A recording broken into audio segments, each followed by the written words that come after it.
میرے آقا صلی اللہ علیہ وسلم ارشاد فرمایا کہ 3 لوگوں کی دعا رد نہیں ہوتی ہے۔ کتنے لوگوں کی دعا؟ 3 لوگوں کی دعا رد نہیں ہوتی ہے۔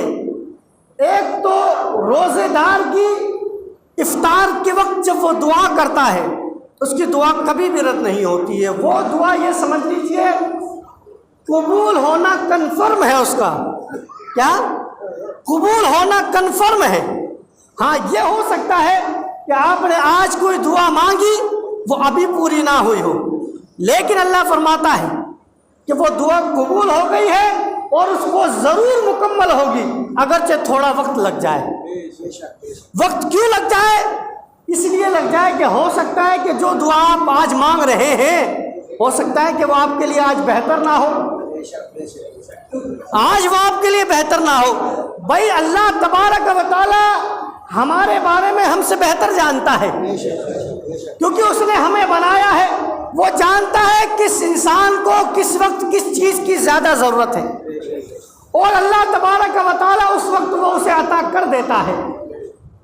بھائی بہت سی ایسی چیزیں جو ہم مانگتے نہیں ہیں اگر ہمیں مل جاتی ہے، کیونکہ وہ ہمارے ضرورت کی چیز ہوتی ہے، اور اللہ جانتا ہے کہ انسان کو کب کس چیز کی ضرورت ہے۔ تو ایک تو وہ بندہ کہ جو روزے دار ہو افطار کے وقت دعا کرے، اللہ قبول فرماتا ہے۔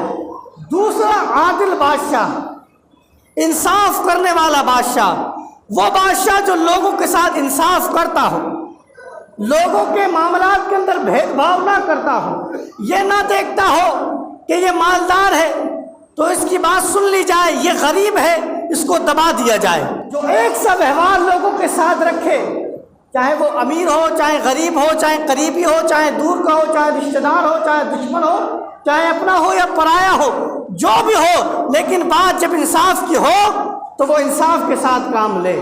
تو ایسے بادشاہ کی اللہ تبارک و تعالیٰ دعا رد نہیں فرماتا ہے۔ اور تیسرا مظلوم، کون؟ مظلوم، جس کے اوپر ظلم کیا جا رہا ہو، مظلوم کی دعا کبھی رد نہیں جاتی ہے۔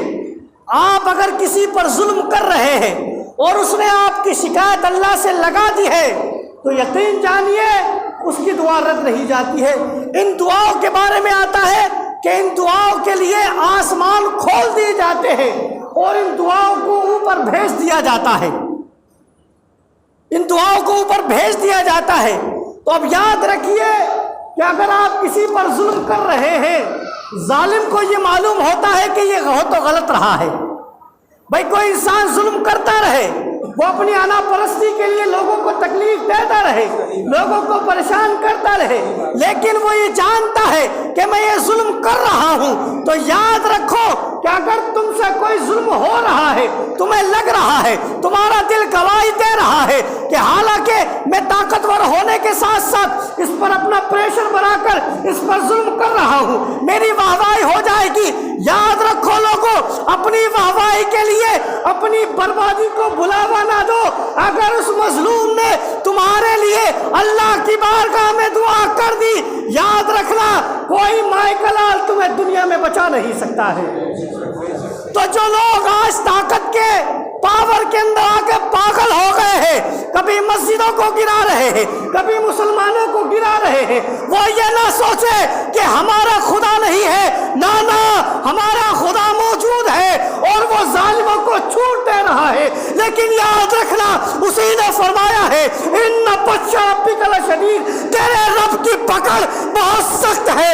یاد رکھنا میرا رب جب چھوٹ دیتا ہے تو فرعون خدائی دعویٰ کر دیتا ہے، میرا رب جب چھوڑ دیتا ہے تو نمرود خدائی دعویٰ کر دیتا ہے، میرا رب جب چھوڑ دیتا ہے تو لوگ ظالم بن جاتے ہیں۔ مگر یاد رکھنا جب وہ پکڑنے پر آتا ہے تو جب موسیٰ کی قوم کو جس دریا سے پار کر آیا تھا، فرعون کو اس دریا میں غرق کر دیتا ہے۔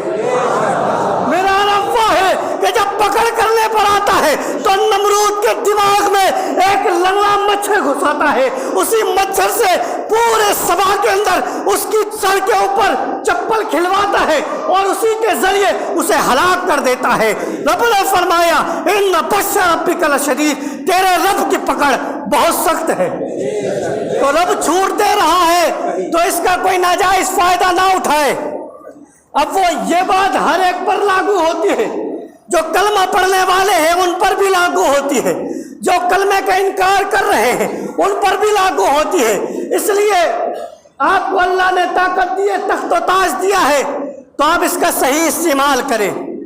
بات چل رہی تھی رمضان کے بارے میں۔